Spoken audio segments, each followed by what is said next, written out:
नमस्कार। माली समाचार हिंदी में आपका स्वागत है। मैं दिनेश माली। आज हम भारत में ट्रेड यूनियन आंदोलन के जनक नारायण मेघाजी लोखंडे के बारे में बात करने वाले हैं। नारायण मेघाजी लोखंडे का जन्म 1848 में ठाणे महाराष्ट्र में हुआ था, जो भारत में ट्रेड यूनियन के आंदोलन के जनक है। उनका जन्म एक गरीब परिवार में हुआ था, लेकिन गरीबी उन्हें महान चीज़ें हासिल करने से नहीं रोक सकी। वह फूलमाली समुदाय से थे। उनका परिवार अपनी आजीविका के लिए फूलों का व्यवसाय करता था, इसलिए उन्होंने भी उसी का पालन किया। वह बहुजन आदर्श महात्मा ज्योतिराव फूले और उनके अनुयायी से बहुत प्रभावित थे। स्कूली शिक्षा के दौरान वह बॉम्बे में सामाजिक गतिविधियों में भाग ले रहे थे। उन्होंने बॉम्बे में एक कपड़ा मिल में एक स्टोर कीपर के रूप में काम किया। 1814 में बॉम्बे के फूलमाली समुदाय ने महात्मा ज्योतिबा फूले को व्याख्यान देने के लिए आमंत्रित किया। ज्योतिबा फूले की शिक्षाओं से प्रभावित होकर लोखंडे सत्यशोधक समाज के सक्रिय सदस्य बन गए। उन्होंने मिल मजदूरों के बीच एक मजबूत नेटवर्क बनाया।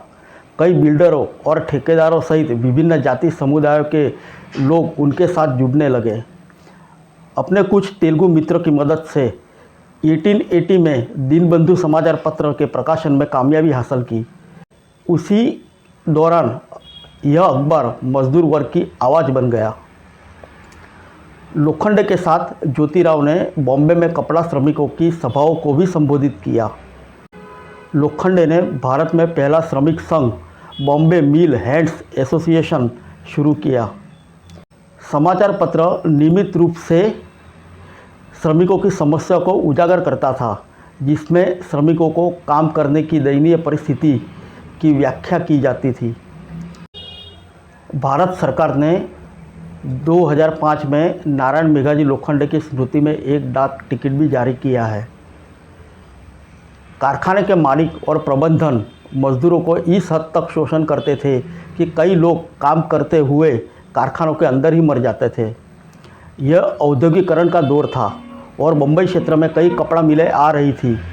बहुत से किसान जो गांवों में जीवित रहने में असमर्थ थे, वो काम के लिए शहरों का रुख करने लगे थे। लेकिन कारखाने के मालिक अधिक पैसा कमाने के प्रयास में श्रमिकों को विषम परिस्थितियों में डाल देते थे। मिलों में श्रमिकों को सूर्योदय से सूर्यास्त तक का काम करने के लिए मजबूर किया जाता था। काम का समय सर्दियों में 10 से 12 घंटे और गर्मियों में 13 से 14 घंटे का था। उद्योग खुलने का समय तय नहीं था। गेट के सामने जमा हो रहे मजदूर सुबह देर से आने से बचने के लिए कुछ मजदूर मिल के गेट पर ही बाहर सो जाते थे। श्रमिकों को कोई निश्चित घंटे का काम नहीं दिया जाता था और लंच ब्रेक भी नहीं थे। काम करते समय ही मजदूरों को अपना दोपहर का खाना खाना पड़ता था। मिल मालिकों ने मजदूरों के लिए कोई बुनियादी सुविधाएं प्रदान नहीं की थी। शौचालय का उपयोग करने के लिए उन्हें लंबी दूरी तक जाना पड़ता था, जबकि मशीनरी के संचालन में उच्च तापमान सामान्य था, जिससे श्रमिकों के स्वास्थ्य में नकारात्मक रूप से प्रभाव पड़ता था। जब रखरखाव के लिए कारखाने बंद थे, तभी भी किसी भी कर्मचारी को छुट्टी नहीं दी जाती थी। उन्हें सफाई और मरम्मत के लिए आना पड़ता था। पुरुषों के अलावा महिलाओं और बच्चों को भी कारखाने में काम पर लगाया जाता था और उनका शोषण भी किया जाता था। पहला कारखाना अधिनियमन 1881 में भारत सरकार द्वारा पारित किया गया था। 1884 में पहली बार बॉम्बे मिल्स हैंड एसोसिएशन के नाम से एक ट्रेड यूनियन की स्थापना हुई। तब नारायण लोखंडे इसके अध्यक्ष बने। अध्यक्ष बनने के बाद एसोसिएशन के माध्यम से लोखंडे ने सबसे पहले 1881 के पारित फैक्ट्री एक्ट को बदलने के लिए अंग्रेज़ों से बात की। हालांकि सरकार ने उनकी मांगों को सिरे से खारिज कर दिया था। उसी वर्ष लोखंडे ने देश की पहली श्रमिक सभा का आयोजन किया। उन्होंने श्रमिकों के लिए रविवार की छुट्टी की भी मांग उठाई, जिसके साथ ही भोजन के लिए अवकाश, काम के घंटे तय करने, काम पर दुर्घटना की स्थिति में श्रमिकों को सवेतन अवकाश और दुर्घटना में श्रमिक की मृत्यु की स्थिति में उनके आश्रितों को मुआवजा देने का प्रस्ताव था। पेंशन प्राप्त करने के प्रस्ताव को भी मंजूरी दी गई थी। इस सभी मांगों को लेकर एक याचिका तैयार की गई जिसमें 5,500 कार्यकर्ताओं ने हस्ताक्षर किए। याचिका फैक्ट्री कमीशन के पास पहुंचते ही मिल मालिकों ने विरोध करना शुरू कर दिया। उनके मिलों में काम करने वाले मजदूर को दुगुनी क्षमता और काम का बोझ देकर परेशान किया जाता था। जब लोखंडे ने देखा कि उनकी याचिका को सरकार ने अनसुना कर दिया है तो उन्होंने पूरे देश में एक आंदोलन शुरू किया जिसे मिल मजदूरों का समर्थन प्राप्त हुआ। उन्होंने देश के विभिन्न हिस्सों में जाकर कार्यकर्ताओं के साथ बैठक की।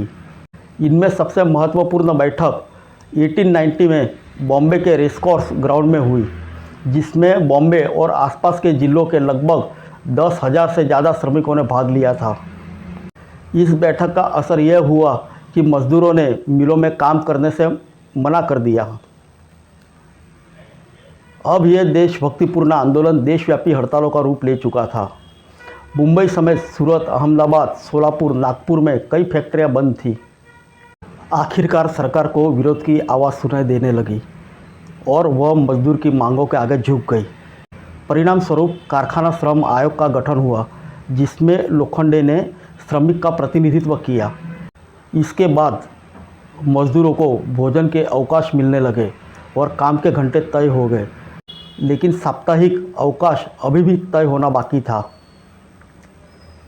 लोखंडे ने 1890 में एक बार फिर से मजदूर आंदोलन शुरू किया। इस संघर्ष में कई महिला कर्मचारियों ने भी हिस्सा लिया। फिर 10 जून 1890 को भारत में रविवार को अपना पहला साप्ताहिक अवकाश मिला। नारायण मेघाजी लोखंडे के कारण ही कुछ राइट मिल मजदूरों को मिले। नमस्कार।